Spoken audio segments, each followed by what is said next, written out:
أعوذ بالله من الشيطان الرجيم. بسم الله الرحمن الرحيم. الحمد لله الذي نزل الفرقان على عبده ليكون للعالمين نذيرا، والصلاة والسلام على نبيه وصفيه الذي أرسله شاهدا ومبشرا ونذيرا وداعيا إلى الله بإذنه وسراجا منيرا، وعلى أهل بيته الذين أذهب الله عنهم الرجس وطهرهم تطهيرا.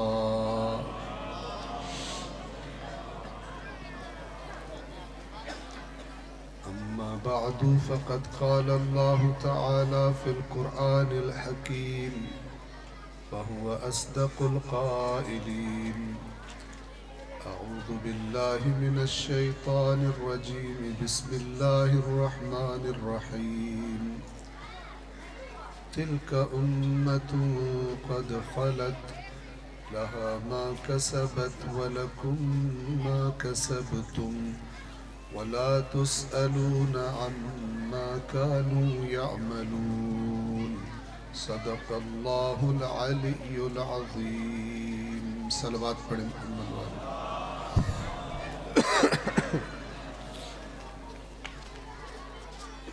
ہماری 3 مجالس کے سلسلے کی آج آخری مجلس ہے،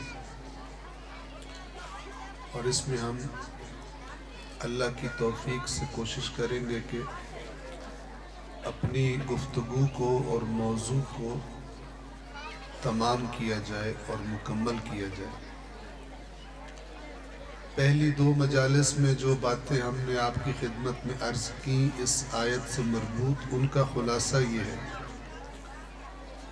کہ سورۃ البقرہ کی آیت نمبر 134 میں اللہ تبارک و تعالی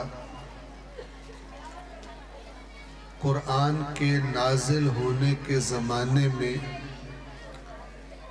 موجود ایک قوم سے خطاب فرما کر انہیں خبردار کر رہا ہے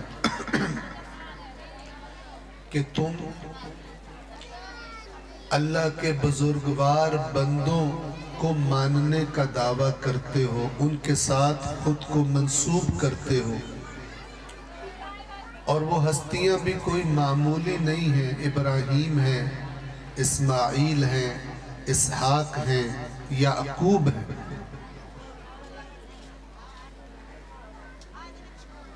لیکن تم اگر یہ سمجھتے ہو کہ ان کے اونچے مقام کی وجہ سے تمہاری نجات ہو جائے گی، تو یہ غلط ہے. ان کا اونچا مقام اللہ کے پاس ان کی اللہ کی راہ میں محنتوں اور کوششوں اور قربانیوں کی وجہ سے ہے. اللہ کی راہ میں مصیبتیں برداشت کرنے کی وجہ سے اللہ کے ہاں ان کا یہ مقام ہے. تو وہ تو محنت اور مصیبتیں برداشت کر کے اللہ کے پاس مقام پائیں، اور تم صرف یہ کہہ کر کہ تم ان کے ساتھ منسوب ہو تم نجات پا جاؤ، اس نظریے کا کوئی تعلق اللہ اور اس کے رسول سے نہیں ہے. لہذا فرمایا وہ ایک امت تھی جو گزر گئی. میں آپ کو بتا چکا، جلدی جلدی دہرائی کر دوں. کون سی امت گزر چکی؟ اللہ نے فرمایا تھا کہ ابراہیم نے اور یعقوب نے اپنے بیٹوں کو وصیت کی تھی کہ اے بیٹو، اللہ نے تمہارے لیے زندگی گزارنے کا قانون انتخاب کر لیا ہے، پس تم ہرگز نہ مرنا مگر فرما برداری کی حالت میں. اور کیونکہ موت کا پتہ کوئی نہیں، لہذا مت کو کل ٹھیک ہو جاؤں گا تو پرسوں توبہ کر لوں گا، موت کا پتہ کوئی نہیں، ابھی ٹھیک ہو جاؤ۔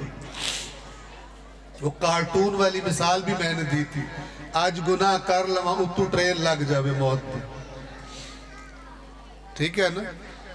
یہ نہ کرو۔ مرنا تو حالت فرما برداری میں مرنا۔ پھر فرمایا کیا تم اس وقت موجود تھے جب یعقوب کی موت کا وقت آیا تھا؟ ابراہیم کو اپنی اولاد کے بارے میں کیا فکر تھی کہ وہ دین پہ رہیں اور فرما بردار رہیں؟ تم اللہ کی نافرمانیاں کر کے ابراہیم کر کے بچنا چاہتے ہو؟ اللہ تو دور کی بات، تمہارا تو ابراہیم سے بھی کوئی تعلق نہیں ہے۔ ابراہیم تو آخری وقت میں اس فکر میں تھے کہ میرے بچے کہیں میرے بعد اللہ کے نافرمان نہ ہو جائیں۔ تم ساری 2 نمبریاں کر کے پھر کہتے ہو ابراہیم کے صدقے نکل جاؤ گے۔ توجہ، تم اس وقت موجود تھے جب یعقوب کی موت کا وقت آیا تھا، جب اس نے اپنے بیٹوں سے کہا میرے بعد کس کی عبادت کرو گے؟ تو انہوں نے جواب دیا آپ کے معبود کی اور آپ کے آبا ابراہیم اور اسماعیل اور اسحاق کے معبود کی، جو الہًا واحدًا، جو ایک ہی معبود ہے، وَنَحْنُ لَهُ مُسْلِمُونَ، اور ہم اسی کے فرما بردار بھی رہیں گے، نہ کہ فقط عبادت کر لیں گے مسجد میں گھس کے، باہر آ کے جو مرضی کریں گے۔ اندر جو مسجد میں جس طرح جھک رہے ہیں، ہمارے اعمال دیکھ کر بھی لوگ کہیں گے یہ اللہ کے آگے جھکے ہوئے۔ توجہ فرما رہے ہیں؟ تو ابراہیم و اسماعیل و اسحاق و یعقوب کی یہ باتیں بیان کر کے اللہ ان کے ساتھ خود کو منسوب کرنے والوں سے کہہ رہے کدھر منہ اٹھا کے پھر رہے ہو؟ وہ جو امت تھی وہ گزر گئی، ان کے اعمال کے فائدے ان کو ہوں گے، اور تمہیں فائدہ اگر ہوگا تو ان اعمال کا ہوگا جو تم نے کرنے۔ اور ابراہیم، اسماعیل، اسحاق کے، یعقوب کے اعمال کا تم سے سوال نہیں کیا جائے گا۔ اپنے اعمال لے کر اللہ کی بارگاہ میں پیش ہو۔ پس یہ نظریہ اگر کوئی قوم بنائے، ایک قوم نے بنایا، وہ قوم ہے بنی اسرائیل، اور یہ بھی یاد رکھیں بنی اسرائیل فقط ان کی امت نہیں ہے، وہ ان کی اولاد ہے۔ پتہ ہے آپ کو یعقوب علیہ السلام کی اولاد کو بنی اسرائیل کہتے ہیں۔ نہ صرف یہ کہ ان کی امت کا دعویٰ کرتے تھے بلکہ ان کی اولاد بھی تھے۔ اللہ نے کہا کوئی فائدہ نہیں جب تک تمہارا اپنا عمل ان کے حکم کے مطابق نہ ہو جائے۔ یہ بنیادی نکتہ سمجھ لیں آپ۔ میں نے آپ کو مولا علی علیہ السلام کے خطبے کا ایک حصہ سنایا، اس خطبے کا خلاصہ کیا تھا کہ اللہ تم سے کبھی کسی ایسی چیز پر راضی نہیں ہوگا جس چیز پر کسی پچھلی قوم سے ناراض ہوا ہے، کیونکہ اس کے موڈ بدلتے نہیں ہیں۔ ایک دن موڈ برا ہے تو کچھ اچھا ہی نہیں لگ رہا، اور دوسرے دن موڈ اچھا ہے تو ہر شے چنگی لگ رہی ہے۔ اللہ ایسا نہیں ہے۔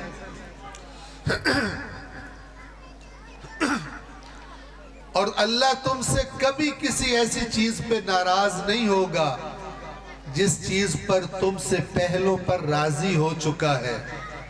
اور یہ دونوں اللہ کن چیزوں پر راضی ہے اور کن چیزوں پر ناراض ہے اگر جاننا چاہتے ہو تو مولا نے کیا فرمایا تھا؟ اللہ نے اپنی کتاب میں کوئی چیز تم سے چھپائی نہیں ہے، تمہیں بیان کر دیا۔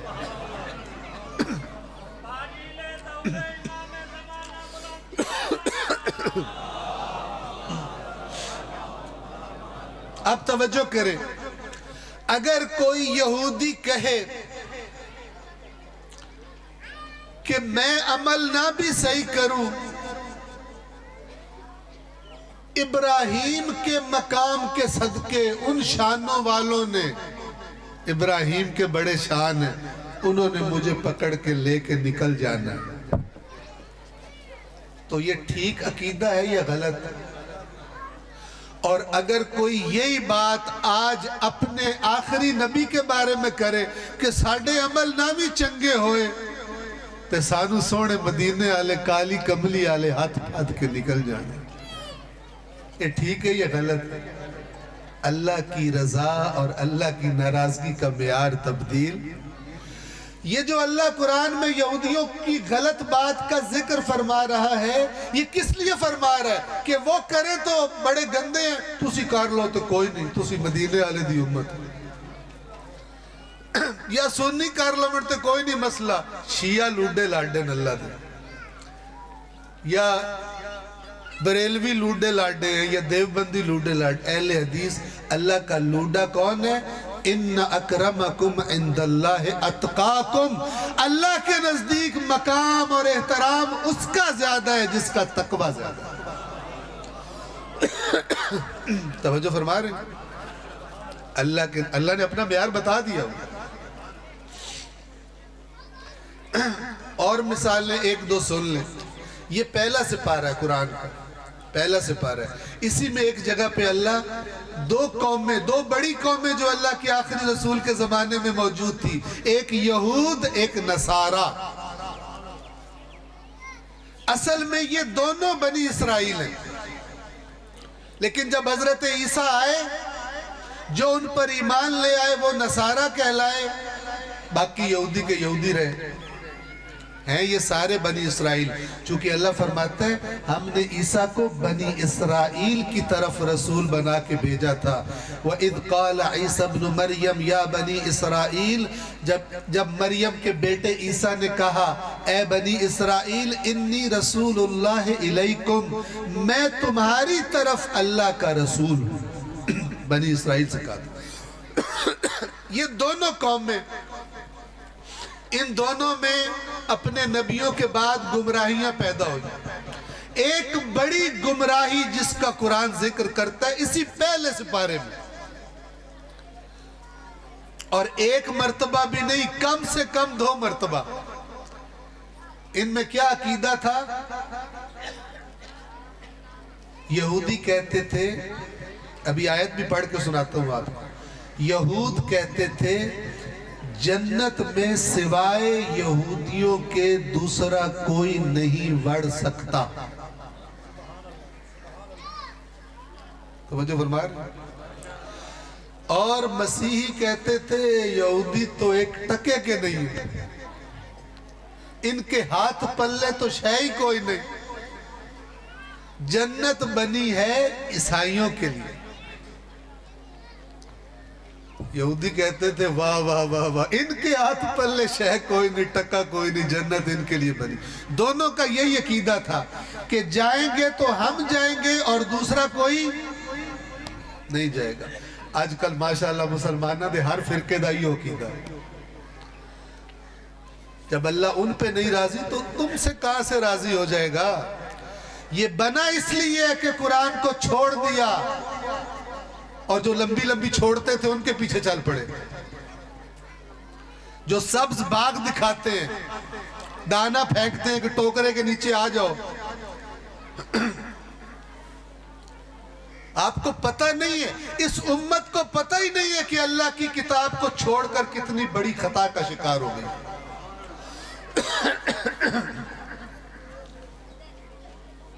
یہ قرآن کو اتنی لمبی چوڑی تفصیلی تو کتاب ہی نہیں ہے, اور بہت سی باتیں تو بار بار تکرار ہوتی ہیں. اللہ چاہتا ہے ان کو یاد ہو جائیں, عربی نہ بھی یاد ہو, باتیں تو یاد ہو جائیں. بندہ کہہ رہا ہو میں نو عربی تے نہیں آؤں دی لیکن میں نو یہ پتہ ہے اللہ کیا کیے. وہ اس سیانے کی طرح جو ان پڑھ تو تھا لیکن کملا نہیں تھا, اس نے پہلے ایک سے پڑھایا کہ میں اپنا ایگریمنٹ پڑھوں, پتہ تو کروں بیچ میں کوئی 2 نمبری نہ ہوئی ہو, فراڈ نہ ہو جائے. پھر دوسرے سے پڑھایا, پھر تیسرے سے. جب سب نے ایک ہی جیسا پڑھ کے بتایا تو پھر کہتا ہے ہون میں نو سمجھ آ گئی. تو ہمارے بابوں کو بھی چاہیے کہ اپنے ایک پتر نو باہ میں نو سڑا میں نو قرآن پڑھ کے, میری لاتیں قبر میں پڑی ہوئی ہیں, سنا مجھے قرآن قبل اس کے کہ میں ہی مر جاؤں. شوق نہیں. توجہ کریں, اب آیت سنیں. مولا کا وہ فرمان یاد رکھو کہ اللہ جس حرکت پر تم سے پہلوں سے ناراض ہوا ہے کبھی تم سے راضی نہیں ہوگا. جس عقیدے پر تم سے پچھلی قوم کو اللہ نے کہا ہے کدھر چلائے ہو, اس عقیدے پر کبھی تم سے راضی نہیں ہوگا. وہ تم نے خود گھڑا ہوگا بعد میں, اللہ نے نہیں کہا. اور جو اللہ نے نہیں کہا وہ نہ رسول کہہ سکتا ہے نہ اہل بیت کہہ سکتا ہے. وہ اللہ کا دین بتانے آئے یا اپنا کوئی نوا بعد میں بتانے آئے؟ سمجھے.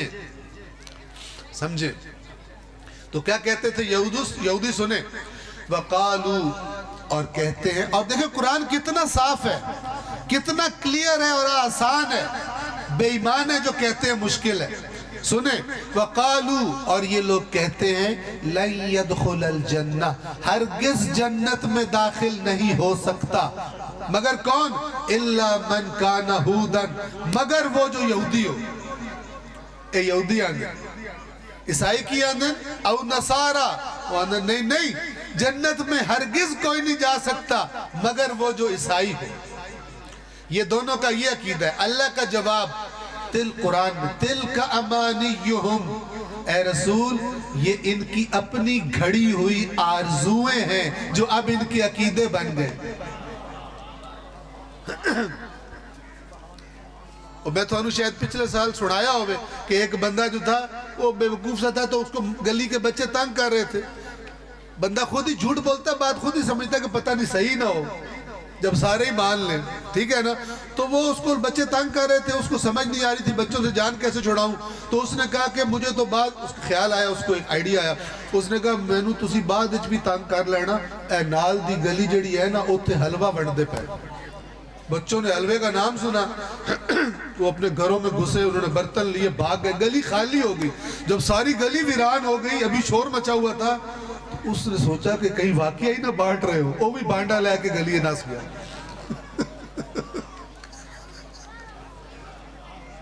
وہ سارے جو چلے گئے ہیں کہیں صحیح کا نہ حلوہ بانٹ رہا ہو.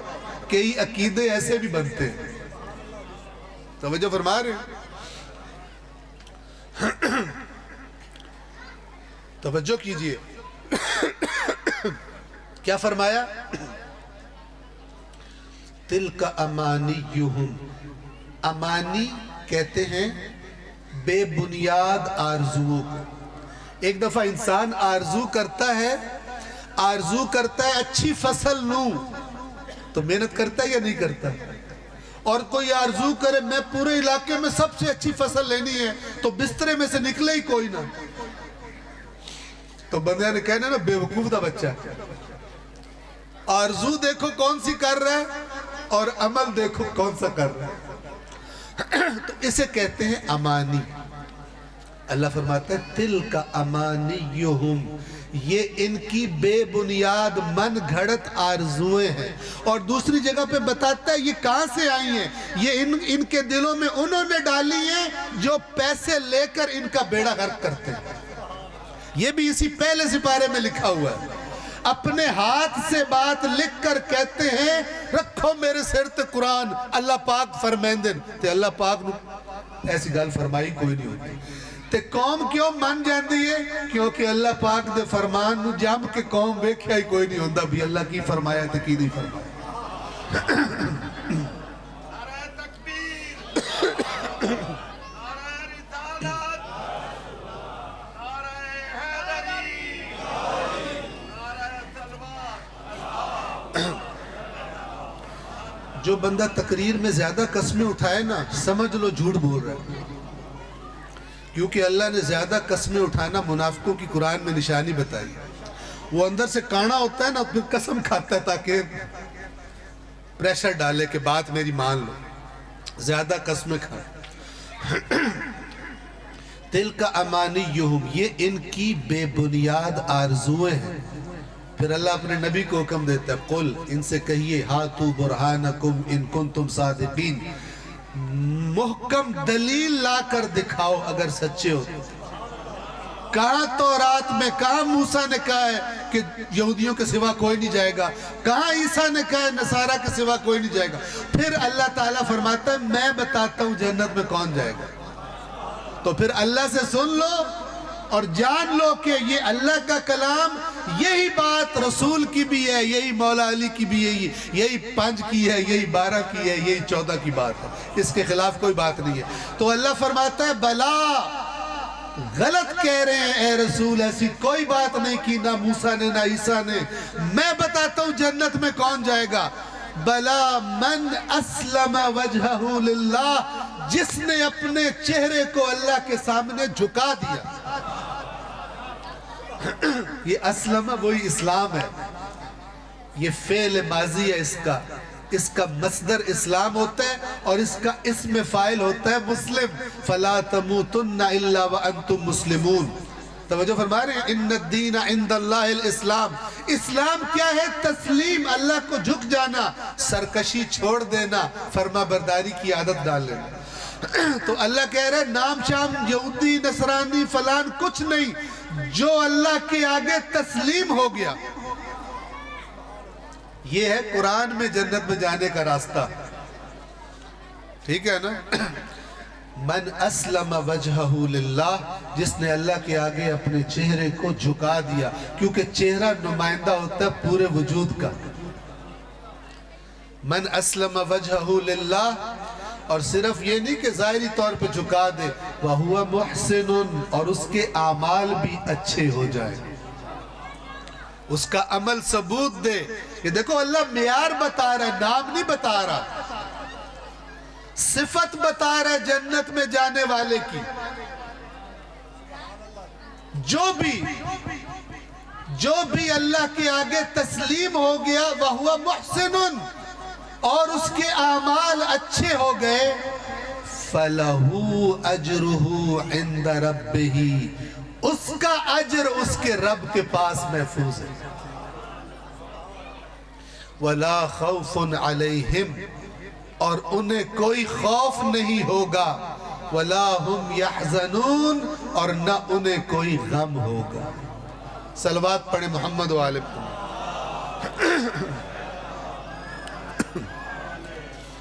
جب کسی قوم کو، وہ یہودی ہو، حضرت موسیٰ کی قوم ہو، وہ حضرت عیسیٰ کی قوم ہو، وہ آخری نبی کی امت ہو، جب اللہ کی فرما برداری سے زیادہ اور طریقوں سے جنت میں جانے کی باتیں ہونے لگے، تو پھر نتیجہ وہی معاشرہ ہوتا ہے جیڑا ساڈا سونے پاکستان دا بڑھیا پیا۔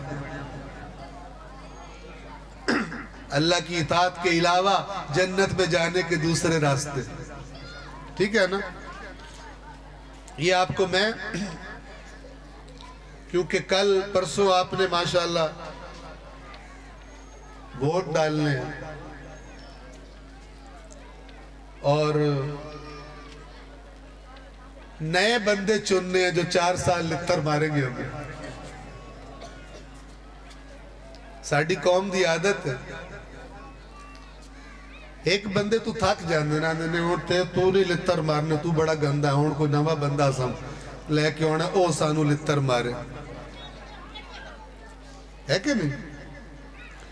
اگر اس قوم میں عقل ہوتی تو کب کے ٹھیک ہو گئے ہوتے، لیکن یہ اپنے تھوڑے تھوڑے ذاتی مفاد کی خاطر اپنے ملک پر چور مسلط کر دیتے۔ میں نے ایک ویڈیو دیکھا تھا، میں نام نہیں لیتا، پارٹی بازی نہیں کرتا، ایک ویڈیو دیکھا، وہ کسی محلے میں ایک شہر کے، جس میں چھپڑ تے مچھر تے گاند سارا ہوا، بچے سلپ ہو کے اندر گر رہے، سکول جاتے جاتے یونیفارم سارا کیچڑ میں۔ تو وہ ایک بابا کھڑا تھا وہاں، تو وہ ٹی وی والے نے پوچھا کہ جناب نے ووٹ کینوں دیتا سی؟ اس نے کہا فلانے نو، ایک کا نام لیا۔ تو اس نے کہا پھر یہ کام نہیں ہوا؟ کہتے ہو چور ہے، اس کام کوئی نہیں کرایا، وہ بے ایمان ہے، برا بھلا کہنا شروع ہو گیا۔ کافی دیر اس کی برا بھلا کہتا رہا، تو پھر رپورٹر نے پوچھا کہ پھر ہون تو سا ووٹ کینوں دینا ہے؟ آدھا ہونوں۔ اس نے کہا اللہ دے بندیا،